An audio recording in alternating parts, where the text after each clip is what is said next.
Le discours était très attendu. Il s'agissait de savoir si Joe Biden serait en mesure de répondre à toutes les critiques sur son âge, sur les doutes, sur le fait qu'il pourrait faire un deuxième mandat.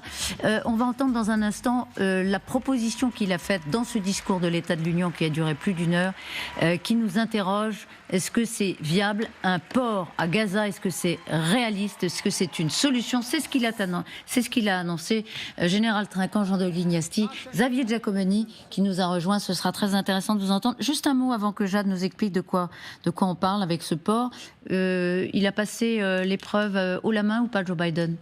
Ah oui, même au-delà de ça. En fait, on attendait Sleeping Joe, on a eu quasiment Rocky sur le ring. Ah. Il a été extrêmement combatif, notamment contre Trump.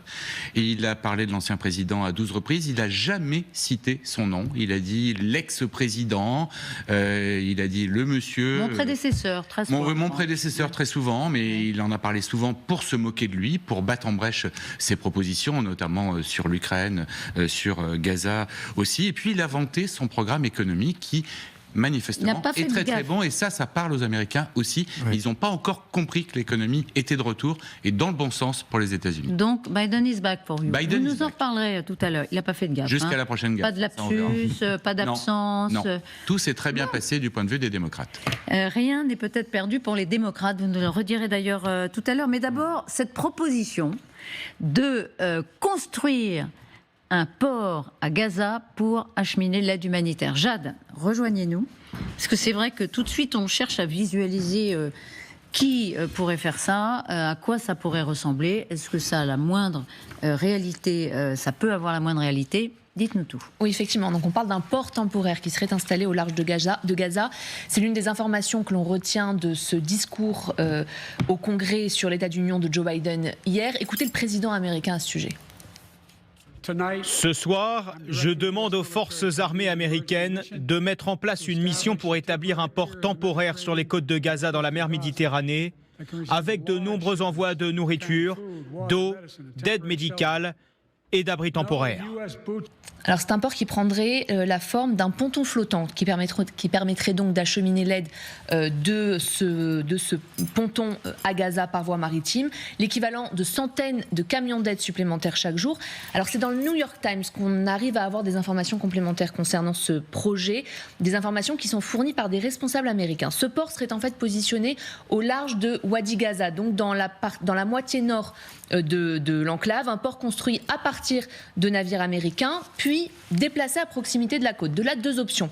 Soit la marchandise est acheminée de ce port vers l'enclave via des petits bateaux, soit, deuxième option, une chaussée temporaire est installée, faisant le lien donc entre le ponton, parce que c'est plus un ponton qu'un port, et Gaza, une chaussée sur laquelle les camions pourraient de fait monter et ramener l'aide vers l'enclave. D'où viendraient les cargaisons d'aide? Eh bien, du port de Larnaca à Chypre. On est à peu près à 390 km au nord de Gaza. La Maison-Blanche n'a pas vraiment fixé de calendrier précis pour le début des travaux, mais le président parle de plusieurs semaines à prévoir pour la construction.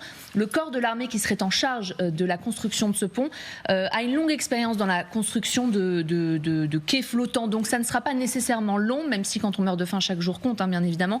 30 jours, a priori, pourraient suffire. 60 jours maximum.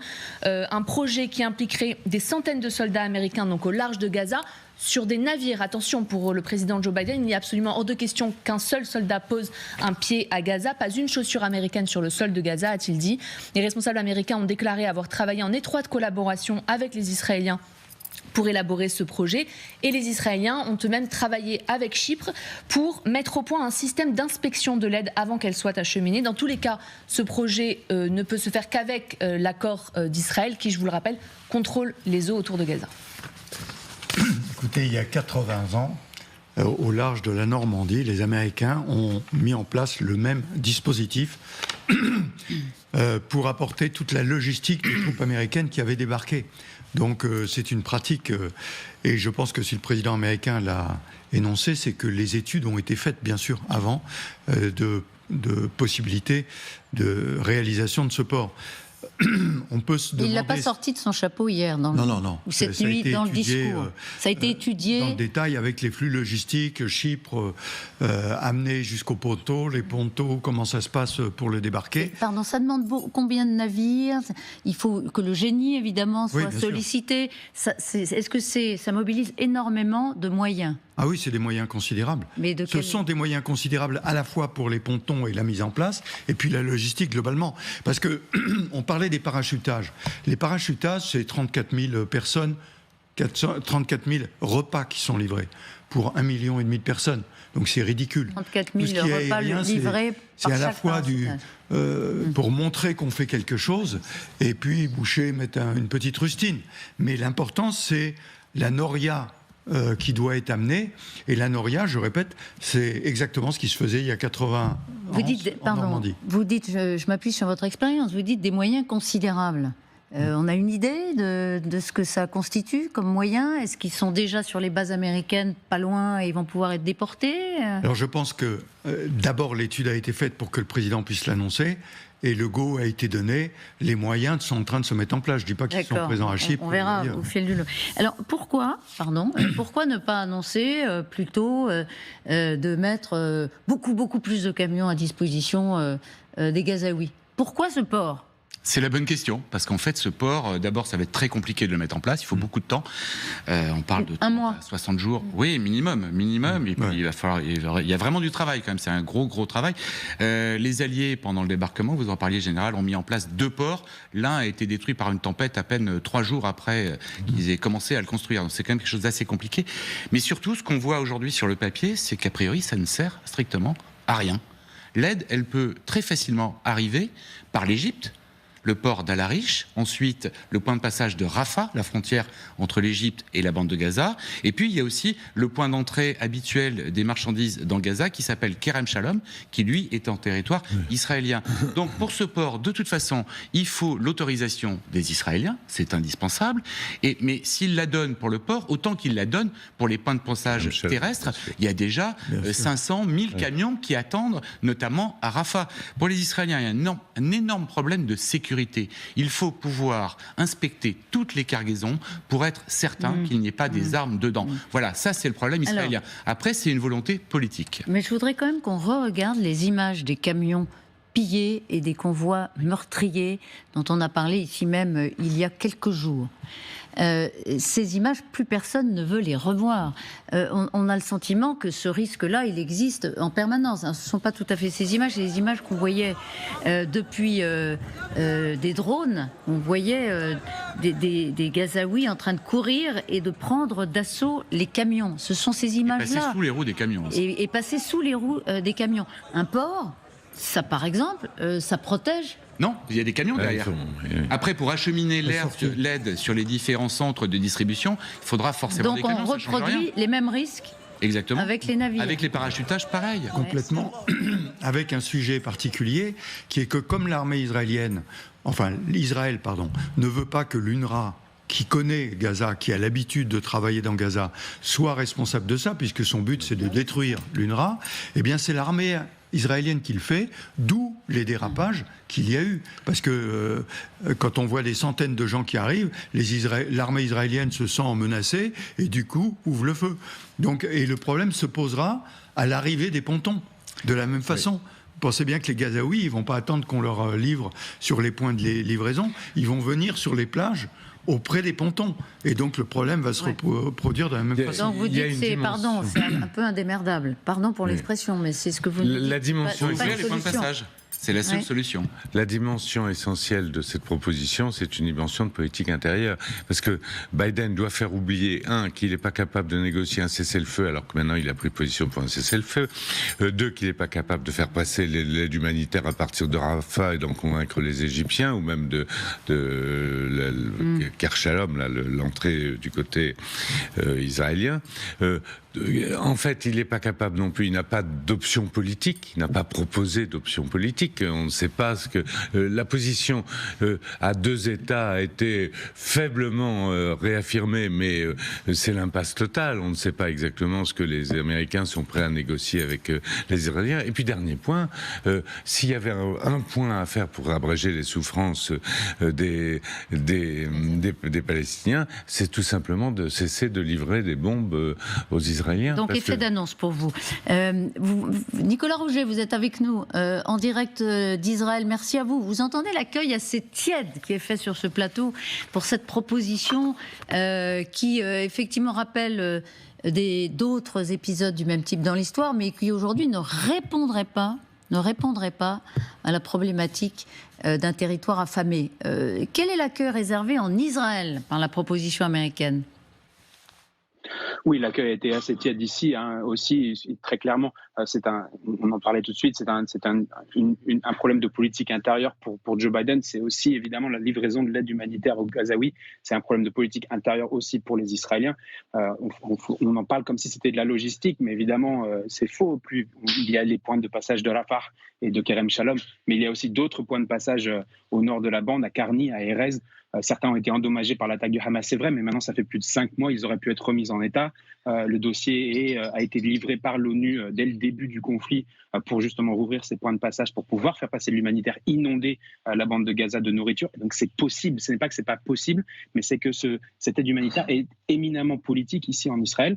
Il y a toute une partie de la population qui ne veut pas voir cette aide humanitaire livrée aux Gazaouis sans avoir de contrepartie du Hamas, en particulier des nouvelles des otages ou des libérations d'otages. Très clairement, on a vu sur la chaîne 14, qui est la seule chaîne à prendre vraiment encore parti pour Benjamin Netanyahou. Ici, il est très inquiété au niveau politique, qui a titré aujourd'hui Biden du côté du Hamas. Tout simplement, voilà ce qu'on voit en fait fondamentalement. On voit que le président américain fait de l'ingérence dans les affaires israéliennes. Alors il y a quelque chose d'autre à rappeler aussi, c'est que, encore une fois, en termes de politique intérieure, le timing de l'annonce est important. Benny Gantz vient de revenir des États-Unis. Pour beaucoup de commentateurs israéliens, on y voit aussi, d'un certain côté, encore une fois, Biden qui prend parti peut-être dans cette course de petits chevaux qui se passe à l'intérieur, sans vraiment dire son nom, qui se passe à l'intérieur de la politique israélienne, de voir qui est-ce qui va être là pour l'après. On sait que Biden est très, très, très énervé contre Benjamin Netanyahou. Et donc peut-être il y a un peu de ça aussi, de voir que Biden apporte une solution à un problème qui devrait être un problème réglé par les Israéliens, et qui le donne d'un certain côté à Benny Gantz et passe derrière le dos de Netanyahou, alors qu'on vient de le voir, ce plan était déjà en avance depuis quelque temps déjà. Merci pour ce décryptage. Nicolas Rouget en direct pour nous en Israël. Bonne journée à vous, Xavier. Il y a un port à Gaza. Ce port a été pris par les Israéliens à la mi-novembre à peu près. Toutes les infrastructures ont été totalement détruites. On peut décrire ce port ? Alors c'est un petit port qui existe d'ailleurs depuis l'Antiquité. C'est un port qui abrite essentiellement des barques de pêche pêche qui n'avaient pas le droit d'aller au-delà d'une douzaine de kilomètres, 6000 nautiques des côtes de Gaza, uniquement pour pêcher. Mais aujourd'hui, il n'y a plus du tout de poissons à Gaza. C'est-à-dire que les pêcheurs ne peuvent plus aller en mer. Ils en sont interdits par la marine israélienne. Mais dans ce port, qui n'est pas un port en eau profonde où on pourrait faire arriver de très gros cargos, on peut aussi organiser une noria de barges de débarquement qui serait plus efficace, qui irait beaucoup plus vite que de mettre en place un port flottant. Les solutions existent. L'ONU, par exemple, propose qu'on utilise le port israélien d'Ashdod pour débarquer de l'aide humanitaire qui serait ensuite acheminée à Gaza par camion. Ça peut être aussi, effectivement, Nicolas a raison, par le checkpoint du Nord, le checkpoint d'Erez, qui jusqu'à maintenant est réservé au trafic passager, en fait, en quelque sorte. Il n'y a pas de marchandises qui est rentrée par Erez jusqu'à aujourd'hui, mais ça, c'est possible. Et puis il y a aussi de jeunes activistes israéliens, ils sont environ 5000, ils ont créé un mouvement qui s'appelle Ensemble, et ils ont un slogan, c'est « Arrêtez d'affamer Gaza ». Ils ont tenté, avec un camion de 7 tonnes, c'est petit 7 tonnes, mais c'était déjà ça, de forcer le blocus du checkpoint de Kerem Shalom. Évidemment, ils se sont fait refouler par l'armée israélienne, mais on voit que du côté israélien aussi, il y a des voix qui se lèvent pour dire « ça suffit, arrêtez d'affamer les Palestiniens ». Si je vous demande à tous les trois rapidement de me dire, est-ce que ce port annoncé cette nuit, il ne verra jamais est-ce qu'on le verra Est-ce qu'il y aura des travaux? Est-ce qu'ils vont commencer en amont? Je ne sais pas, je dis simplement que c'est un bel exercice pour l'armée américaine. Oui, mais ça c'est le technicien. Ça lui rappellera Juin 44. Voilà, c'est l'esthète de l'exercice militaire qui parle. Un roman. Mais je suis tout à fait d'accord sur l'incapacité fondamentale de régler le problème de l'alimentation à Gaza. Et c'est pas ça qui va le régler. Jean ? Moi, je crois qu'il a au moins un avantage, ce port. Il y en avait un port qui était prévu dans les accords d'Oslo. L'avantage de ce port, c'est que ça permet aux Américains d'avoir un dialogue direct avec la bande de Gaza sans passer par le verrouillage des Israéliens et des Égyptiens. Sauf que ce sont les Israéliens qui vont, in fine, autoriser ou pas l'acheminement de l'aide par ce port s'il existe un jour. À mon avis, ce port ne verra pas le jour parce qu'en fait, il n'y en a absolument pas besoin. Il y a besoin d'une solution politique. Il y a les négociations plus ou moins interrompues, on ne sait pas trop, sur une trêve ou un cessez-le-feu. C'est ça qui est important pour nourrir les Palestiniens. Merci beaucoup.